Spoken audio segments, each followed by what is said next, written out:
investing in you. She's going to re-energize us, get us going.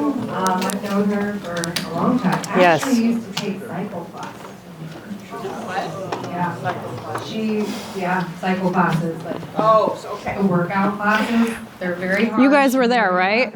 No, okay. She's so motivating though. She keeps you going when you're sweating. You're like, I can't do it anymore. She keeps you going, so she's going to keep us going. Here we go. Here we go. Hello, everyone. Joe told me he was going to take it way down, and he did. So now I have to bring it all back. And Caroline already told me in the back, she was like, I don't want to be motivated. So I'm like back there rewriting my whole talk. So my name's Steph Saffer. I'm so excited to be here just to be able to talk about my favorite topic in the world, which is investing in you and really living an energized and fulfilled life. And I know we have people in all stages, all walks of life, but that is one of the beautiful things about talking about this stuff. And even though what I do is very much health-oriented, I'm a personal coach, I'm a life coach. I work with powerful people, I help them design lives that they are excited about. I am an acupuncturist. I've been treating patients for 14 years. I've been in the fitness industry for 10 years, teaching spin to Rachel. I own a company called Optimize You, and we help people with health transformation, losing weight, helping heal metabolism. All these things are health related. But what I like about this is that everybody at Financial Investment Team is very invested in living a fulfilled life. And that's what this talk is all about. It's about living an energized, vibrant, fulfilled life. So I'm just so excited to be able to be here, and it's an honor, and thank you for having me. When I was 6 years old, my family moved up here from Napa, California. We moved to Portland, West Lynn specifically, and we moved into a new build in a new cul-de-sac, mostly horse pastures at the time. And there were just, wooden frames of new homes everywhere that we would play in as kids. It was 1988, and my parents were in their early 30s. And my dad was a project engineer. He worked for a construction company. He worked a lot. He was, fairly stressed. He was doing the thing that you do in your early 30s. 2 kids, gone a lot. And about a year after we moved to Portland, he was diagnosed with acute myelogenous leukemia, AML. And at the time, that was a pretty severe disease for an adult to have. And he did a year of treatment in Seattle. They had better hospital facilities up there. Despite all of that, he passed away at the age of 34. And, in my adolescence, I was probably 12 or 13 years old. I was talking to my mom and I was confiding in her, I don't remember Dad very much. And I felt really bad about that. And she said, well, he worked a lot. He was often preoccupied with work when he was home. But, he was an amazing employee. He was really well liked. He had a lot of friends at work. And I remembered that. I remembered that at one point he had a bunch of coworkers come over and help do a work party and landscape our muddy yard because we were in a new build. And he hadn't had a chance to do any of that with all of his treatments. And so as a kid, I was like, that's really cool, special that your friends come over and help you landscape your muddy yard. And so I thought that was really cool. But my mom said, when he passed away, we didn't see any of those people again. And the company replaced him. And she didn't say it with any bitterness. There was no anger, there was no upset. It was just matter of fact, the company had to do what the company had to do. So they replaced him, but we couldn't replace him. And that conversation left a huge mark on me, even as a kid, a young age. I remember thinking, God, this straightforward realization, we have this one life and body, and time here is not necessarily guaranteed. And that really struck me. And I don't remember my dad very well, but I feel like he taught me one of the most important lessons in life. And, he didn't know he was going to get cancer. He didn't know he was going to pass away at age 34. Nobody knows that kind of thing, but that's kind of the point. You don't really know. And when my mom said those things to me, She wasn't upset. There was no bitterness in there, and I wasn't afraid. That conversation didn't scare me. It was just this like aha moment for me, this mortality motivation at a pretty young age, and it clicked into my consciousness like, oh, we can't be replaced in our life. Okay, so we have this beautiful opportunity on earth, and we make what we want of it. And I know we've all had experiences like that before, haven't we? I mean, we have little things happen to us that kind of raise these alarm bells in our head, like we might get into a little car accident, or maybe we get some abnormal blood work, or maybe we lose a job that we've poured ourselves into, or we deal with a little bout of depression, something like that. And we start to have these thoughts like, am I taking my health or my life for granted? Am I living fully? And I think that's a really normal thing, right? And COVID was one of those experiences. For me, definitely. COVID was one of those experiences. I remember the very day, March 2020, where everything in Portland was shutting down. Do you guys remember that? And I remember I was at home with my wife, and within a matter of hours, all of our jobs, and we have multiple jobs and roles in the community, every single one of those jobs came to a screeching halt. And I was like, damn, this is a moment for me. Like, this is a moment where I sat with myself and I was starting to reevaluate things, right? It makes you think. Nothing's guaranteed. And there are two ways that we can handle this kind of thing. It can get us down, it can break our spirit, or it can shape us. It can inform us. It can shake things up enough to where we can start to see some new possibility. And in that first month of COVID, suddenly that lesson that I thought was so important to me, it became crystal clear in my mind again. Nothing is guaranteed. And the goal is to live a fulfilled, energized life, full of experiences that align with what we care about and what we value. And you saw people do that in COVID, didn't you? I mean, people moved across the country. They moved to Europe. They retired. They made huge decisions. I mean, people left their jobs. They started new pursuits. They took risks that they never would have taken. And I was so inspired by this phenomenon because I was like, damn, what was keeping them from doing that before? And I thought about it. I noticed some things. People were making moves for the sake of better health and well-being. That's cool. That's important.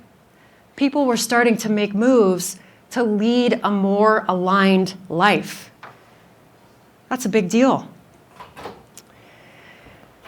And we can think about building blocks for what an energized, fulfilled, vibrant, joyful life looks like, right? So from a physical standpoint, having good nutrition, having good sleep habits, having movement and exercise in our lives, those are all building blocks for feeling good in our bodies and in our life, right? Mentally, emotionally, having connection, a sense of purpose, having pursuits of joy, really feeling joy in our life, and managing our stress, those are important building blocks. And honestly, I could talk about all those things for hours, and I'm not going to do that to you. But what I do want to do is lay out a little framework tonight for how you can start to evaluate where you are right now in your life. And then think about what you might want to create. And I recognize everybody here is in kind of a different place. And some of you might be thinking, I've lived a lot of life. There's so much potential here. And that's what I want to talk about. Are we doing okay? You guys with me? Okay. So how do you do this? How do you become really clear about what you want in this season? Because this season is going to be different from what you might want 5 years down the line, and it's probably very different from what you wanted 5 or 10 years ago, right? So in this season of your life.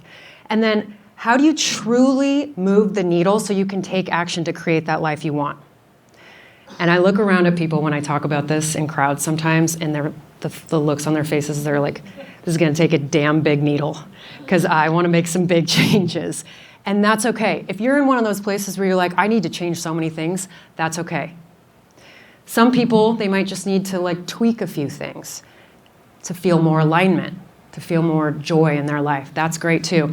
The strategy is the same either way. And there are 3 steps. First step, Take radical ownership. Take radical ownership. Radical ownership is taking responsibility for every single thing in your life. So your circumstances, your behavior, your thoughts, your actions, your feelings.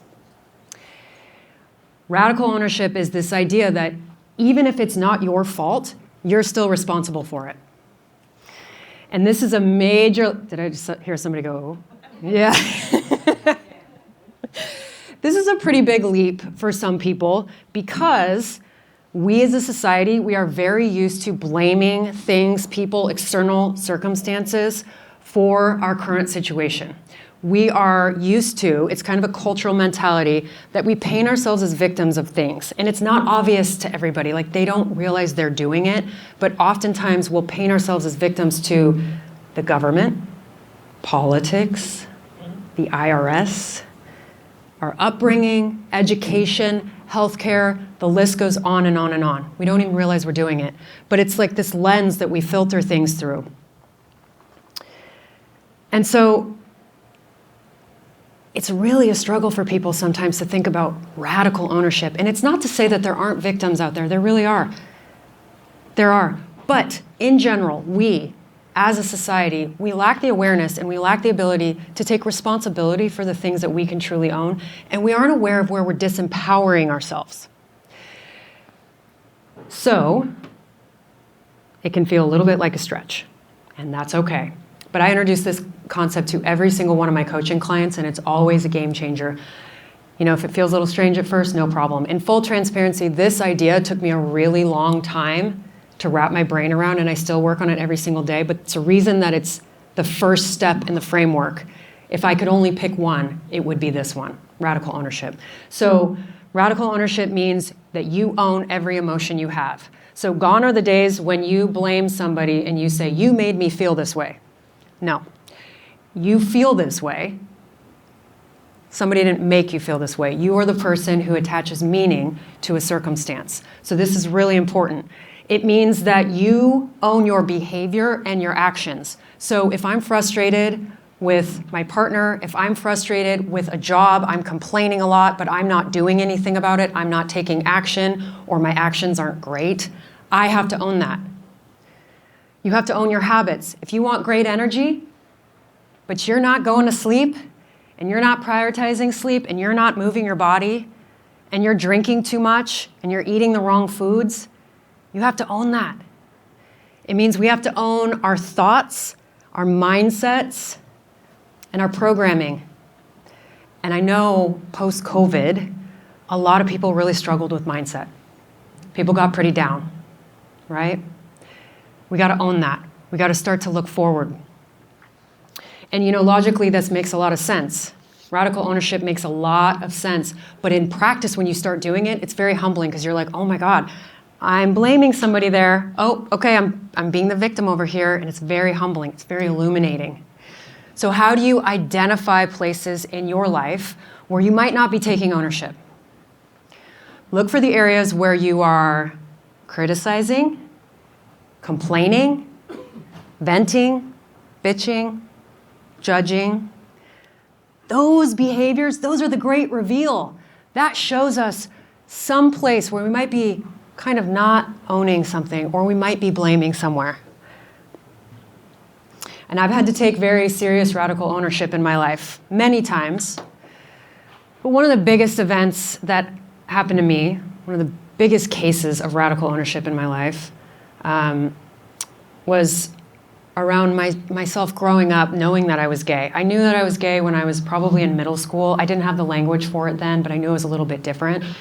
And it was the 90s. There was a lot of fear around that. There were some slanderous terms about being gay. It was in music, it was in pop culture, it was kind of everywhere. I went to a Christian church. The message was very clear there. It was, if you were gay, you were a sinner. And I was 14 and I didn't want to be that. And so I didn't want to face it. And I didn't want to tell my parents. I didn't want to tell my friends. I didn't want to disappoint them. I didn't want them to think, I didn't want them to not love me anymore. And so it took me until I was 30 years old to come out to my friends and my family officially. 30 years old. I'm almost 42. So a lot of my life, I was not owning who I was. And I was one night laying in bed, looking at my ceiling, not able to sleep, ruminating, knowing that I had to deal with this. And it hit me. I was not taking ownership of my life. I was not owning my truth. I was not living fully. I was people-pleasing, hiding out of fear that people wouldn't like me. I was making excuses. I wasn't owning my actions or my behavior. And I was letting time slip away. I was faking it. And I was so furious at myself that night. I don't know why that night. It just came to a head. I was furious. And I thought, another aha moment. I got to take some radical ownership here. Nothing is guaranteed. What am I doing? What am I doing? If I want a fulfilled life, I have to own my actions. And I did. I really wanted a fulfilled life. I wanted to be a 10 out of 10. And so I made a promise to myself that when I was 30 years old, I would come out to my friends and family. And it took me till I was 30 and a half, but I did it. And the second I did, things started to change in incredible ways. And I just invite you to think about, is there conflict? Is there an old relationship? Is there a big decision? Is there something that you are feeling a little rotten about? Something that you can own and move on and move forward with and take action on. It is so freeing. And radical ownership leads to freedom because it means you're fully in charge of your life. You are fully in charge, and you can design it how you want. You don't have to be at the whim of other people's moods or opinions anymore because you are in charge of your actions and your feelings and your thoughts. And you don't have to rely on people or things to make you happy anymore because you are responsible for your own happiness. You generate your own happiness. And you're never again going to be the victim in your life because instead, you're the captain and you're the creator. So make it a practice to look at all these different areas of your life and ask yourself, where am I taking ownership and where am I not? And I guarantee it will set you free. Step 2, you with me so far? Yeah, all right. So step 2 is identify the gaps.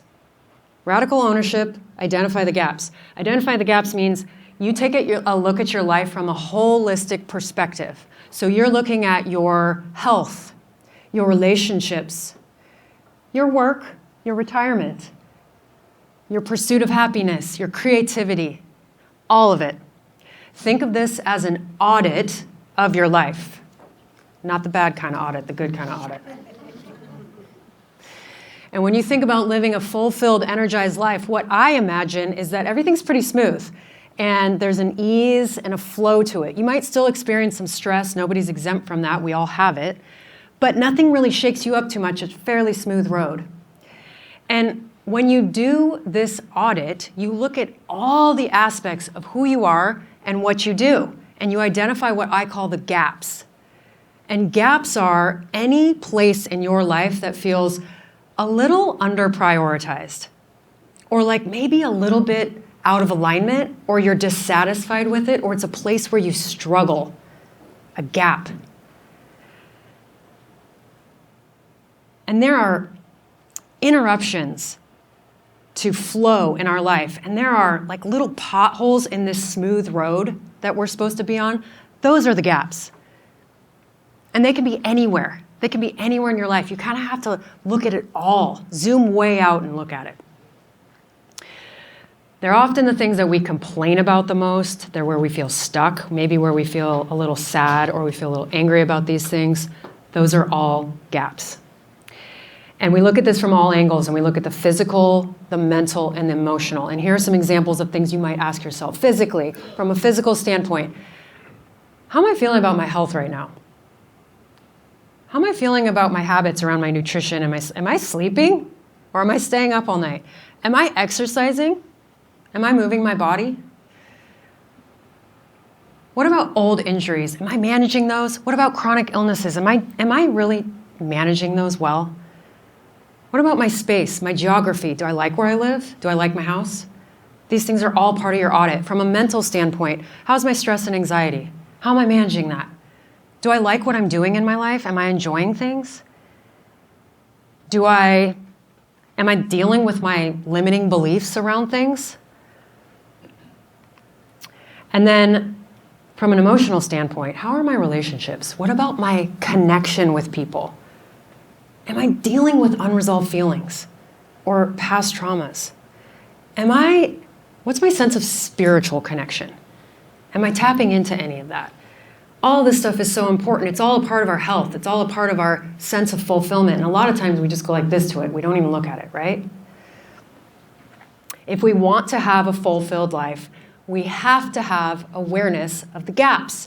Because if we don't, we have all these things that are going really well in our life, but the things that aren't can spill into them. And then it creates this sense of imbalance. And then we feel really off. We feel really drained. It depletes us. I'm sure many of you have felt that before. That one thing that just is not satisfying you, it spills into other areas of your life. You've probably seen that in loved ones too. So there's some common symptoms of feeling unfulfilled. And when people say these things to me, I often say, okay, we got to do a life audit for you. We got to look for the gaps. Constant boredom. If you're bored all the time, that's a sign of unfulfillment. We've got to look at that. Numbing or going unconscious. And by going unconscious, I mean scrolling on social media a lot or watching TV for endless hours or drinking too much. Even overwork can be a form of numbing or going unconscious. Constant searching for the next thing, searching for the right person, searching for the next adventure, indecision, saying I wish all the time. I wish this, I wish that. Or constantly feeling tired. And this last one's really important because when you are looking at the gaps, there's one place that you absolutely have to start, and that is your physical energy. You want a fulfilled, vibrant life? You have to have energy. Energy is currency, right? Speaking the finance language now. Energy is currency. And without it, you don't get to tap into your potential. You don't get to have true connection with people. You don't get to find joy in things. Everything feels harder without energy. It's an absolute must. And you also have to find out where the energy drains are. What depletes you? What is not serving you and creating that great energy? You know, I'm an example of this is if you're surrounded by people all the time who are negative all the time, are they draining you? This stuff matters. You know, I had a coaching client recently within the last couple years. She was a very successful person. She worked at a law firm. She'd been doing it for 20 years. By all intents and purposes, she had a wonderful life. She made an incredible living. She had a great partner and a beautiful family. She was on boards of multiple organizations, all of the, standard things. She came to coaching saying that she was feeling a lack of fulfillment in her life. And you see this a lot. This is really one of the main reasons why people come to coaching. And when she said that to me, I was like, okay, we need to do a life audit here. And so I had her do an exercise like the one I was just describing to you. And what she revealed through this audit is she was feeling incredibly low energy. I think she reported 2 out of 10 energy. And she also said, probably because of this, she was dealing with a lot of stress and anxiety, and she was easily overwhelmed, and she was feeling depressed. And so, we started working on this stuff, and initially in the coaching, she wanted to focus on work. She wanted to say, I'm going to work on these milestones, and I want to work on my relationships with some of my colleagues. But she wasn't making any progress, and we were kind of stalled. And I was like, you know what, can we just shelf all of that? Put it on the shelf. I want to work on one thing, and that's just getting your energy up. And so we made a list, we did a life audit, and we looked at everything that was giving her energy, everything that was draining her energy. And the list of things that were draining her was like to the floor. And then the list that was giving her energy was about this long. It was laughable. And it was a major insight. She looked at it and she was like, what? And it made so much sense to her why she was feeling stuck and unfulfilled. And we immediately started working on just that and reverse engineering it and taking away the things that drained her and trying to put more energy into the things that gave her energy and made her feel good. And it took a little bit, but within a month, she was saying, I have 6 out of 10 energy. And then she said, a month later, I have 8 out of 10 energy. And she was committed, so we were doing a lot of work. But it wasn't crazy stuff. It was like getting her a little more sleep, because she didn't sleep more than 4 hours a night. And it was rearranging her workout schedule because she was working out way too hard. And a few other things. And then most importantly, talking about the beliefs that she had around why she was not prioritizing herself. And everything changed. That new energy was the unlock for her. And she was able to make some long-time changes in her life that were more in alignment with who she'd become in the past 20 years. One of those things was leaving the firm she was at. So remember, identify the gaps in your life. Look at everything, everything. And if physical energy is on the list, you start there. So on to step 3. You guys all with me? I see it. Okay. So step 3 is invest in your growth. Invest in your growth. Rachel, you're going to like this one. Invest in your growth and your health like you would your 401k. Yeah? Okay?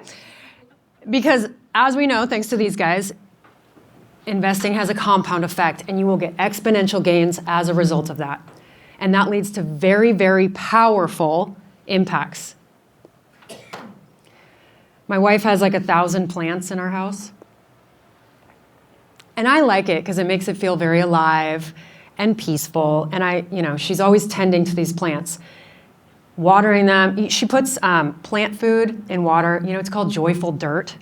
And then you water the plants, it's fertilizer. And then she dusts the leaves and puts neem oil. And I'm watching her and I'm like, you're just doing such a good job tending to all these plants.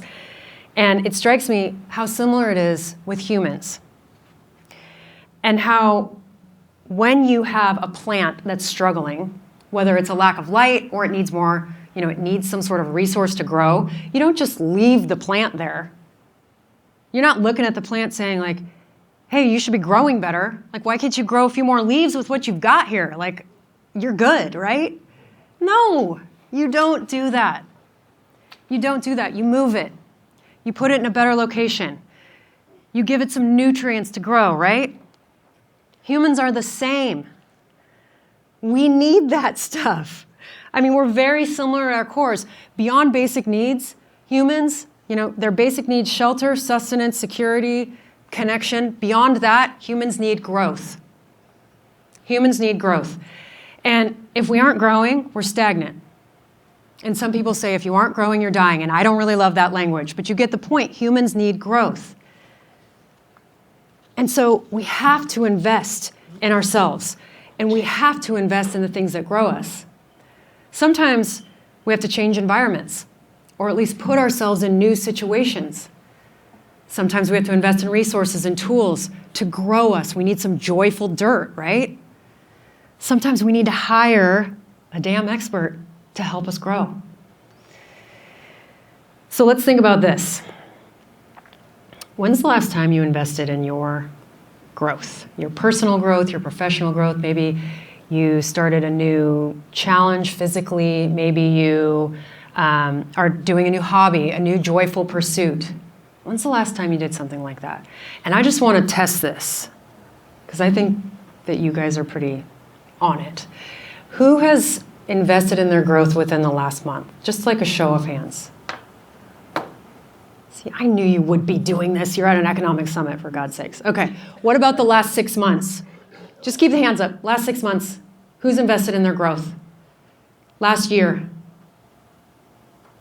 You can raise your hand back there. I know you have. Beautiful.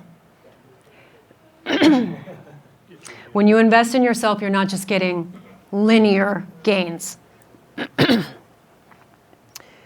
It's not just I'm going to invest in, improving my marriage or my communication skills. No, when you invest in things like that and you improve your communication skills or you improve your physical health, it spills into every area of your life. It improves your marriage. It improves your relationship with your kids. It improves your longevity. It makes you a better leader. It makes you more approachable. It improves your friendships. You might be able to travel more. You have different opportunities. And that becomes exponential. You're not just changing the problem. You're changing your life. And so when people ask me, well, what type of growth should I invest in? I say, look at the gaps. Look at your life audit, look at the gaps, and ask yourself this question: what's most important to you now? And those two things will direct you to where you need to grow. It's time to just embrace the reality that investing in yourself is not selfish. It is a deep act of self-love and a very deep act of self-respect. And it's absolutely essential to living a fulfilled, healthy, joyful life. You know, I'm really close with my mom still. She actually still lives in West Lynn. And we talk about my dad a lot still. You know, he was a really big love for her, and they got married when they were 23, like right out of college.